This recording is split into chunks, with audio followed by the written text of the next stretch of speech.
Epione pain management and regenerative centre. ఇక మీ నొప్పులు శాశ్వతం కావు. రేపు మాజీ ముఖ్యమంత్రి రోడ్ షో ఉండబోతుంది. మంచిర్యాలలో రేపు ఏ విధంగా డిజైన్ చేయబోతున్నారు, ఏంటి పరిస్థితి అనే దానిపై ఒకసారి మాజీ ఎమ్మెల్యే దివాకర్ రావుతో మాట్లాడిద్దాం. ప్రస్తుతం రేపటి ప్లాన్ ఏ విధంగా ఉండబోతుందో తెలుసుకుందాం. సార్, ఎట్లుండబోతుంది సార్? ఏంటి ఎన్నిటికి రాబోతుంది? గౌరవ కేసీఆర్ గారు మంచాల రోడ్ షోకు రేపు సాయంత్రం 6 గంటలకు రాబోతున్నారు. వారు ఎక్కడ విన్నా కూడా ప్రజలు బ్రహ్మరథం పడుతున్నారు. అందులో ముఖ్యంగా కేసీఆర్ గారి మీద పెద్ద ఎత్తున క్రేజీ వస్తుందని భారత ప్రభుత్వం, మరి బీజేపీ ప్రభుత్వం 48 గంటలు ప్రచారానికి నిషేధం విధించడం, అది బాధాకరమైన సందర్భాలు. మేము ఊళ్ళలో తిరుగుతుంటే ప్రతి ఒక్కరు అంటున్నారు, మరి కేసీఆర్ గారు ఏమి ఎక్కడ అనుకున్నా కూడా ఆ రకంగా చేస్తున్నారు. మిగతా పార్టీలు కాంగ్రెస్, బీజేపీలు మరి ఇంకా ఎంతో తీవ్రంగా విమర్శించడం వాళ్ళ మీద ఎలక్షన్ కమిషన్ చర్య తీసుకోవడం లేదనే వాళ్ళ అభిప్రాయాన్ని వెలిపిస్తున్నారు. కేసీఆర్ ఉన్నప్పుడు ప్రతి ఒక్కరు మేము తిరుగుతుంటే పథకాలు మాకు బ్రహ్మాండంగా రావడం జరిగింది. అందులో పెన్షన్ పెంచే కార్యక్రమం చేశారు. కరెంటు మటుకు నిరంతరం కరెంటు ఉంది. తాగునీరు ఇబ్బంది కలగలేదు, సాగునీరు ఇబ్బంది కలగలేదు.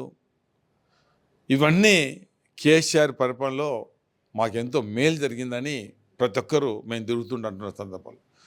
కాంగ్రెస్ మాయమాటలు చెప్పి అమలు కాని హామీలు ఇచ్చి ఏది కూడా అమలు చేయని దిశగా ఇలా కాంగ్రెస్ పార్టీ ఉంది. మేము ఎట్టి పరిస్థితుల్లో మొన్న పొరపాటు చేశాం. మేము కాంగ్రెస్ పార్టీకి ఓటయ్యాం. ఖచ్చితంగా పాపం కేసీఆర్ ముఖ్యమంత్రి అవుతా బాగుండే అనే భావన ప్రజలు ఉంది. కాంగ్రెస్కి ఓటేయకుండా రేపు బీఆర్ఎస్కు కారు గుర్తుకు ఓటేసే దిశగా కాంగ్రెస్కి ఓటేసిన వాళ్ళు అంటున్నారు.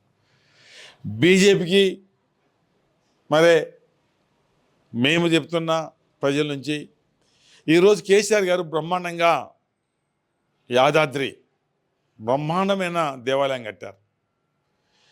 దేవుడు అందరికీ కావాల్సిన వ్యక్తే. దేవుడు అంటే బాగా విశ్వసించే వ్యక్తుల్లో కేసీఆర్ గారు. మేము దేవుణ్ణి పెట్టుకొని రాజకీయం చేయలేదు. ఈరోజు సెక్యులర్ స్టేట్ అంటే తెలంగాణ. అందులో సెక్యులర్గా ఉండటానికి కేసీఆర్ ఒకడే దానికి ఏది ఒక సరైన వ్యక్తి, సరైన ముఖ్యమంత్రి అన్నాడు. సెక్యులర్ మన రాష్ట్రం ఉండే దిశగా అన్ని కులాలు, అన్ని మతాలు ఒక బీఆర్ఎస్ఏ కాపాడుతుందనే నమ్మక విశ్వాసంతో ఈరోజు ప్రతి ఒక్కరు ఇలా కేసీఆర్ నాయకత్వం నా కారు గుర్తు ఓటడానికి సిద్ధంగా ఉన్నారు. బతుకమ్మ చీరలు ఇచ్చాం, క్రిస్టియన్స్కు బట్టలు ఇచ్చాం, మైనార్టీలు బట్టలు ఇచ్చాం, కడుపుండా భోజనం పెట్టింది మరి కేసీఆర్ గారు. మసీదులకు, దేవాలయాల నిర్మాణానికి డబ్బులు ఇచ్చారు. అదేవిధంగా మా మైనార్టీలకు సంబంధించిన వాళ్ళ దానిలో కూడా మౌజములకు, ఇమాములకు వాళ్ళకు కూడా పారితోషికం ఇచ్చిన సందర్భాలు. ఏ టైం రాబోతున్నారు సార్ ముఖ్యమంత్రి, మాజీ ముఖ్యమంత్రి? రేపు ఏ టైం? ఎగ్జాక్ట్గా రోడ్ షో గోదావరి కాడ నుంచి 100 ఫీట్ రోడ్ కాడ అక్కడి నుంచి రోడ్ షో స్టార్ట్ అవుతుంది. ఓవర్ బ్రిడ్జ్ దిగినాక తొలవ నుంచి ఎగ్జాక్ట్ బహుశా 6 గంటల ప్రాంతాన రావచ్చు. బహుశా ఆ నుంచి నేరుగా ఇక్కడ అంబేద్కర్ ఐబీ జంక్షన్ వద్ద వేలాది మంది, దాదాపు 3 కాన్స్టిట్యూన్సీల మంది ఇక్కడ రాబోతున్నారు. వేలాది మంది రాబోతున్నారు. బహుశా ఒక 40,000 మంది మేము, అంటే ఆ రకంగా ప్రజలు స్వచ్ఛందంగా. ఎందుకంటే కేసీఆర్ గారు 20 వెనుక విరిగిన సందర్భంలో కేసీఆర్ గారిని చూడాలి, ఆ రకంగా ఇబ్బంది ఉన్నా కూడా మన కోసం వస్తున్నాడు. మనకెన్నో పథకాలు చేసింది కాబట్టి ఆయన చూడటానికి కూడా పెద్ద ఎత్తున వస్తున్న సందర్భం కూడా మనకు గుర్తించడం జరుగుతుంది. ఎగ్జాక్ట్ 6 o'clock మన మంచాల్లో ఎంటర్ అవుతున్నారు. ఏంటి సార్, అంటే ప్రధానంగా బీఆర్ఎస్కు, మీ బీఆర్ఎస్ ఎంపీకి ప్రజల్లో ఎట్లా రెస్పాన్స్ ఉంది, ఏంటి? అభ్యర్థుల విషయంలోకి వస్తే కొప్పుల ఈశ్వర్ గారు ఒక 26 సంవత్సరాల కార్మికుడిగా, సింగరేణి కార్మికుడిగా కార్మిక యూనియన్ స్థాపించి కార్మికులకు పనిచేసిన వ్యక్తి. ఎమ్మెల్యేగా, మంత్రిగా సేవలు అందించిన వ్యక్తి, సౌమ్యుడు, మంచి పేరున్న వ్యక్తి మరి కొప్పుల ఈశ్వర్ గారు. మిగతా కాంగ్రెస్, బీజేపీ వ్యక్తులు, ఆ అభ్యర్థులు పెద్దగా పేరున్న అభ్యర్థులు కాదు, పరిచయం ఉన్న వ్యక్తులు కాదు. మనం వాళ్ళని కంపేర్ చేస్తే వాళ్ళని కంపేర్ చేస్తే ఈశ్వర్ గారు చాలా బెటర్ అని చాలామంది అంటున్నారు.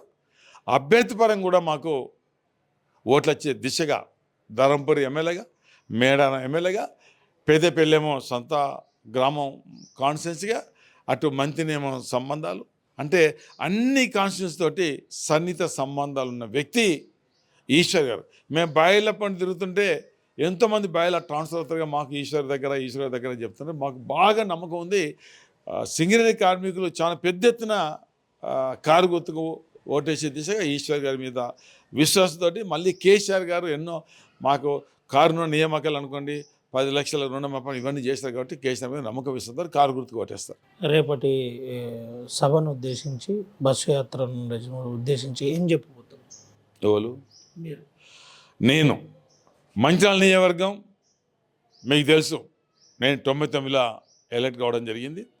నేను 99లో ఎలక్ట్ అయినప్పుడు ఆనాడు ప్రభుత్వం వేరే ప్రభుత్వం. ఆనాడు ప్రభుత్వంతో అయితే ఎమ్మెల్యేగా కడెం కెనాల్ లైనింగ్ విషయాలు అనుకోండి, ఆనాడు సింగరేణి ప్రాంతంలో సింగరేణి క్వార్టర్ మట్టికే అభివృద్ధి చేసే దిశగా ఉంటే ఆనాడు షేప్ నిధులు అనేది నేను ఆనాడు మీటింగ్ పెట్టించి సింగరేణి అధికారులతో మీటింగ్ పెట్టించి సింగరేణి నిధులు నాట్ ఓన్లీ ఆ ప్రాంతం కాకుండా 10 కిలోమీటర్ రేంజ్లో పనిచేసే దిశగా ఆనాడు నేను మొదటిసారి ఎమ్మెల్యేగా అపోజిషన్ ఎమ్మెల్యేగా చేసిన జరిగింది.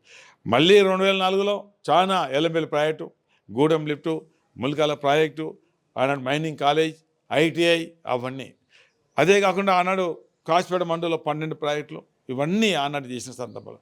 మళ్ళీ 14 నుంచి 23 దాకా మెడికల్ కాలేజ్ అనుకోండి, అండర్ బ్రిడ్జిలు అనుకోండి, తర్వాత ఇక హాస్పిటల్ అనుకోండి, తర్వాత మంచిర్యాల ఈ రోడ్లు అనుకోండి, చౌకలు అనుకోండి, తర్వాత సింగరేణిలో మన పట్టాల విషయాలు అనుకోండి, 3,000 పట్టాల విషయాలు అనుకోండి, తర్వాత మున్సిపాలిటీ మా మంచిర్యాల మన ఆజ్పూర్ మండలం అనుకోండి, నస్పూర్ మండలం అనుకోండి, ఈ మండలాలు చేస్తూ నస్పూర్ మున్సిపల్ చేయడము, ఆజ్పూర్ లక్ష్పేట మున్సిపల్ చేయడము, అన్ని ప్రాంతాల్లో పెద్ద ఎత్తున మేము అభివృద్ధి చేసిన సందర్భం కూడా చెప్పడం జరుగుతుంది.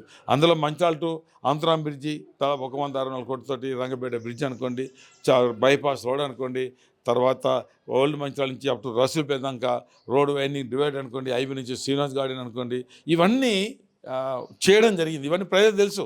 ఎందుకంటే మనం ఏదో చేయని పని చెప్పుకునే ఉద్దేశం మనకు. గతంలో డ్రింకింగ్ వాటర్ కోసం 102 కోట్లు మనం దీని కింద చాలామంది పార్టీని వదిలిపోతున్నారు, ప్రధానంగా ఐక్యరెడ్డి లాంటి మాజీ మంత్రులు. ఒక విషయం నేను మంచిర్యాల కాన్స్టిట్యున్సీకి నేను పరిమితం. మీరు బాగా అబ్జర్వ్ చేయండి. నాయకులు పార్టీలు మారిన మాత్రాన ప్రజలు మారతలేరు, ప్రజలు ఓటేసి గెలిపిస్తున్నారు. చాలా సందర్భాలు అంటే నాయకులకు వాళ్ళకి ఓట్లు ఉంటాయి, నేను కాదంటాను వీళ్ళు, కానీ ప్రజలు కూడా బాగా ఆలోచిస్తున్నారు. ఎవరు గతంలో ఏ పార్టీ ఉన్నారు, వాళ్ళు పార్టీ మారితే ప్రజలు పార్టీ మారిందికి పోతలేరు. ఏ రకంగా గతంలో ఒక గుర్తుతో గెలిచిన తర్వాత వాళ్ళు ఇంకో గుర్తు చెప్తే ఆ గుర్తు మీద విశ్వాసం లేకుండా గతంలో ఎవరైతే గెలిచిందో ఆ గుర్తుకే ఓటేస్తున్నారు. ఆ కౌన్సిలర్ కావచ్చు, ఎంపీటీస్ కావచ్చు, జెడ్పీటీస్ కావచ్చు. ఇది నాకు నమ్మకం ఉంది. పార్టీలు మారినంత మాత్రాన ప్రజలు మారరు. దానికి చాలా ఎగ్జాంపుల్స్ ఉన్నాయి. ఐక్యరెడ్డి గురించి ఏం మాట్లాడారు? ఒక విషయం ఏంటంటే నేనేంటిది దివాకర్ రావు ఓన్లీ మంచిర్యాల కాన్స్టిట్యున్సీకి పరిమితం, అవునా కదా.